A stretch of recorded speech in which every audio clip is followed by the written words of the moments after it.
IC01 chapter number 2 को थोड़ा और आगे बढ़ाते हुए देखते हैं। लास्ट चैप्टर में हमने देखा कैसे इंश्योरेंस कराने से हमें फ़ायदा हुआ। एक व्यक्ति जिसकी मोटरसाइकिल डैमेज हो गई, जिसका हाउस होल्ड मकान जो है लोन पे था, जो स्वयं घायल होकर मर गया था, उसकी सारी भरपाई इंश्योरेंस कंपनी द्वारा दे दी गई। तो जो हमारे असेट हैं इंक्लूडिंग ह्यूमन लाइफ है, वो असेट कॉन्स्टेंटली हमें कंफर्ट, हमें इनकम देते हैं। और वो इनकम अगर किसी कारण से, दुर्घटना से डिस्टर्ब हो जाती है तो इंश्योरेंस कंपनी उसकी भरपाई कर देती है। नाउ इंश्योरेंस कंपनी वो भरपाई कहाँ से करती है? इंश्योरेंस कंपनी के पास कोई पैसे का पेड़ लगा हुआ नहीं है जहाँ से उठा के वो विक्टिम्स को पैसा दे देगी। इंश्योरेंस कंपनी भी ग्रुप शेयरिंग करती है। उस ग्रुप में जो जो इंश्योरेंस लेंगे वो सब कंट्रीब्यूट करेंगे, उस कंट्रीब्यूशन को हम प्रीमियम बोलते हैं। तो 100 लोगों का एक ग्रुप है, उसने 100 मोटरसाइकिल का बीमा कर रखा है। तो 100 मोटरसाइकिल वाले, 2-4 मोटरसाइकिल अगर चोरी होती है या डैमेज होती है तो उसका पैसा वो सारे ग्रुप मेंबर्स प्रीमियम द्वारा कंट्रीब्यूट कर देते हैं। इस तरह से ये कंसेप्ट चलता है, ठीक है।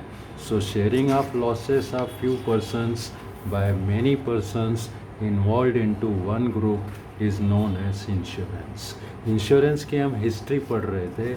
सबसे पहले इंडिया में जो इंश्योरेंस कंपनी आई, लाइफ सेक्टर में आई 1818 में, 1818 में। That was first life insurance company, oriental life insurance company was established in Kolkata.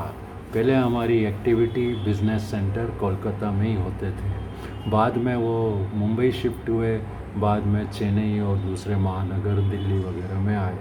1829 में Madras equitable was established in Madras Chennai. 1850 1850 में first non life insurance company Triton insurance company आई थी। हालांकि आज की सबसे पुरानी जनरल इंश्योरेंस की कंपनी नेशनल इंश्योरेंस कंपनी है, जो 1906 में बनी थी, आज भी वर्क कर रही है। ये सरकारी क्षेत्र की कंपनी है, गवर्नमेंट ऑफ इंडिया की कंपनी है, नेशनल इंश्योरेंस कंपनी। बट पहली नॉन लाइफ इंश्योरेंस कंपनी या general insurance company Triton insurance company limited थी।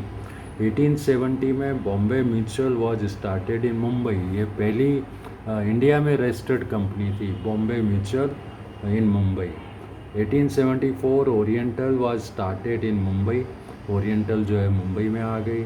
1896 Bharat insurance company limited was started in Delhi. 1896 1897 empire of India was started in Mumbai. So ये थोड़ा बहुत history से important milestone है। The growth of insurance business in India required enactment of insurance act. कोई ना कोई insurance act की ज़रूरत महसूस की गई जो इंश्योरेंस बिजनेस को रेगुलेट करे। तो इंश्योरेंस एक्ट 1938 में बनाया गया। उसके पहले भी एक लेजिस्लेशन था 1918 में लाइफ इंश्योरेंस के लिए, but full fledged insurance act 1938 है। लाइफ इंश्योरेंस बिजनेस जो है इंडिया में पहले प्राइवेट इंश्योरेंस कंपनीज़ के पास था। बाद में 1956 में राष्ट्रीयकरण हुआ नेशनलाइजेशन प्रोसेस के थ्रू। 1 सितंबर 1956 को 1956 को total life insurance companies were amalgamated into one single monolithic corporation, life insurance corporation of India. वो आज भी काम कर रहा है। इसी तरह जनरल इंश्योरेंस में जो प्राइवेट कंपनियां थी, 1972 में एक जिबना एक्ट बनाया गया, general insurance business nationalisation act. 1972-73 से वो इफेक्टिव हुआ और सारी जनरल इंश्योरेंस कंपनियां मिला के 4 जनरल इंश्योरेंस कंपनी बनी, new India, national, oriental, United और न्यू इंडिया। और इन चारों को parent body general insurance corporation of India से जोड़ा गया। ये जनरल इंश्योरेंस कॉरपोरेशन और लाइफ इंश्योरेंस कॉरपोरेशन दोनों की मोनोपोली थी, यानी एक जनरल इंश्योरेंस की मोनोपोली, दूसरी लाइफ इंश्योरेंस सेक्टर की मोनोपोली। इनके अलावा और कोई प्राइवेट कंपनी नेशनलाइजेशन के बाद में काम नहीं की, जब तक IRDA एक्ट बना 1999 में और फिर से इंश्योरेंस कंपनी में रिफॉर्म्स हुए और सन 2000 से प्राइवेट कंपनियों का फिर से आना शुरू हुआ। लेकिन आज भी गवर्नमेंट कंपनी चारों हैं जनरल इंश्योरेंस में, national new India, oriental United और GIC आज की तारीख में री इंश्योरेंस कंपनी बन गई है, और LIC लाइफ इंश्योरेंस कॉरपोरेशन वैसा का वैसा गवर्नमेंट सेक्टर के हिसाब से काम कर रहा है। यानी आज की तारीख में प्राइवेट और पब्लिक कंपनी, गवर्नमेंट कंपनी दोनों काम कर रही है। टिल 1999 तक LIC के पास एक्सक्लूसिव राइट था, GIC कंपनीज के पास एक्सक्लूसिव राइट था जो है जनरल इंश्योरेंस के लिए। और RPLI एक्ट था, रूरल पोस्टल लाइफ इंश्योरेंस, उसके पास पोस्टल लाइफ इंश्योरेंस का राइट था। अब 1999 में IRDA बनने के बाद ये जो मोनोपोली एक्ट थे, नेशनलाइजेशन एक्ट थे, इनको अमेंडमेंट करके और मार्च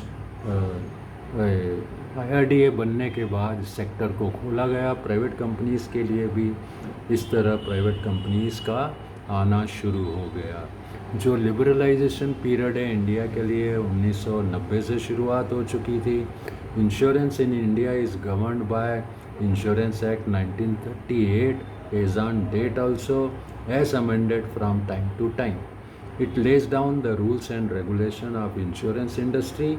insurance regulatory and development authority was enacted. ये जो कानून बना, ये जो एक्ट बना, ये जो अथॉरिटी बनी वो 1999 में पार्लियामेंट के एक्ट द्वारा बना, और 2015 में मार्च में रेगुलेटर जो है 2015 के आते आते बहुत सारे अमेंडमेंट कर चुका था, और सन 2000 से क्या क्या अमेंडमेंट हुए उन पर नज़र डालते हैं। 2000 में इंश्योरेंस सेक्टर वाज लिबरलाइज्ड, मतलब प्राइवेट कंपनीज़ के लिए खोल दिया गया। फॉरेन डायरेक्ट इन्वेस्टमेंट 26% अलाउ की गई, जिसमें फॉरेन प्लेयर्स जो है डोमेस्टिक प्लेयर्स के साथ, डोमेस्टिक कंपनीज़ के साथ, इंडियन कंपनीज़ के साथ हाथ मिला के काम कर सकते हैं। 2015 के आते आते यह जो FDI थी वो 26 से 49% हो गई, और डोमेस्टिक प्लेयर्स ने जो है फॉरेन प्लेयर्स के साथ हाथ मिला के कई नई सारी कंपनियां इंश्योरेंस सेक्टर में ले आए। Opening up of insurance sector has led to emergence of innovative insurance product. ऐसा करने से बहुत सारे नए नए प्रोडक्ट आए और इंश्योरेंस कंपनीज, इंश्योरेंस सेक्टर को एक नया बूस्ट मिला। लिबरलाइजेशन ने कंपटीशन को और तेज किया, जिससे ग्राहकों को फ़ायदा होने लगा। इंश्योरेंस जो सेक्टर है, इंश्योरेंस जो कंसेप्ट है, वो पूलिंग कंसेप्ट है। मतलब सभी लोग मिलके थोड़ा थोड़ा प्रीमियम को पूल करते हैं, उस पूल में से जिनका नुकसान होता है उसकी भरपाई होती है। Members in the group agree that if any one of them suffers the other group members will share the loss. ये एक कंसेप्ट है, कंसेप्ट कोई नया नहीं है। पुराने टाइम में भी हमारे शास्त्रों में इसका वर्णन मिलता है, मनुस्मृति में या हमारे ग्रंथों में। जब कभी किसी के घर में कुछ प्रॉब्लम हो जाती है, आस पड़ोस के लोग मिलकर उसको सहायता करते हैं, उसकी हेल्प करते हैं। यही कंसेप्ट है इंश्योरेंस में। वो थोड़ा अनऑर्गेनाइज्ड कंसेप्ट था, ये ऑर्गेनाइज्ड कंसेप्ट है जिसमें लोग पहले प्रीमियम देते हैं, वो प्रीमियम से एक पूल बनता है, फंड्स इकट्ठे होते हैं, उस फंड में से जिनका क्लेम होता है उसको दिया जाता है। तो ये ग्रुप एक्टिविटी इसको कह सकते हैं, शेयरिंग ऑफ लॉसेस कह सकते हैं। पूल बना के प्रीमियम पूल में से सबको पैसा दिया जाता है। जैसे मान लीजिए कि एक मोटरसाइकिल है, उसका प्रीमियम जो है अगर कंपनी डिसाइड करती है कि 1000 रुपये है, तो सब लोग मोटरसाइकिल वाले 1000 रुपये प्रीमियम देंगे। वो जो पूल ऑफ फंड्स बनेगा उसमें से जिसका लॉस होगा उसको कंपनी पे करेगी। ठीक है, तो इस तरह का कंसेप्ट समझना आसान है। शेयरिंग ऑफ लॉसेस, जैसे मान लो एक गाड़ी है, कार है, और कार की वैल्यू मान लो 10,000 है। नंबर ऑफ़ कार्स जो हैं एक्सीडेंट होंगी वो 5 हैं, तो टोटल नुकसान 50,000 का है। अगर टोटल ग्रुप में 500 गाड़ियां हैं तो एक गाड़ी वाला 100 रुपये कंट्रीब्यूट करेगा, तो 50,000 का जो ग्रुप लॉस है वो रिकवर हो सकता है। तो ग्रुप बना के उस ग्रुप में कितना लॉस होगा, वो लॉस अगर हम पूरे मेंबर्स में डिस्ट्रीब्यूट कर देते हैं तो एक मेंबर कितना प्रीमियम देगा ये आसानी से कैलकुलेट हो सकता है। इंश्योरेंस कंसेप्ट में बहुत सारे फैक्टर हैं। जितनी उसकी डिग्री ऑफ हज़ार्ड होगा, जितना ज़्यादा नुकसान का चांस होगा, उससे उतना ज़्यादा प्रीमियम लिया जाएगा। फॉर एग्ज़ाम्पल हेल्थ इंश्योरेंस में जो हेल्दी ग्रुप है वो 25 से 30 साल वाला ग्रुप है, उनसे कम प्रीमियम लिया जाएगा। उसके नीचे वाला ग्रुप भी ज़्यादा बीमार रहेगा, उसके ऊपर भी जैसे जैसे एज बढ़ेगी वो बीमार होने के चांस ज़्यादा रहेंगे, उनसे प्रीमियम ज़्यादा ली जाएगी। नई गाड़ी पुरानी गाड़ी में फ़र्क है, पुरानी गाड़ी ज़्यादा डैमेज होगी तो उसको ज़्यादा प्रीमियम ले सकते हैं। कोई इंडस्ट्री है वो हज़ार्डस गुड्स में डील करती है, ज़्यादा प्रीमियम देगी। जो कम हज़ार्डस गुड्स वाली फैक्ट्री है वहाँ कम प्रीमियम लगेगी। पक्का मकान है प्रीमियम कम लगेगी, कच्चा मकान है प्रीमियम ज़्यादा लगेगी। तो डिपेंड करता है कि रिस्क कौन सी है और कितना सम इंश्योर्ड है। सम इंश्योर्ड से भी जितने ज़्यादा अमाउंट का हम इंश्योरेंस लेंगे प्रीमियम बढ़ता चला जाएगा। ठीक है, तो जितना डिग्री ऑफ रिस्क है उस हिसाब से कंपनी प्रीमियम कैलकुलेट करती है। कितना चांस है उसमें नुकसान होने का, कितना चांस है। अगर नुकसान होने का चांस ना के बराबर है तो प्रीमियम भी ना के बराबर होगी। नुकसान होने का चांस बहुत ज़्यादा है तो प्रीमियम भी बहुत ज़्यादा होगी।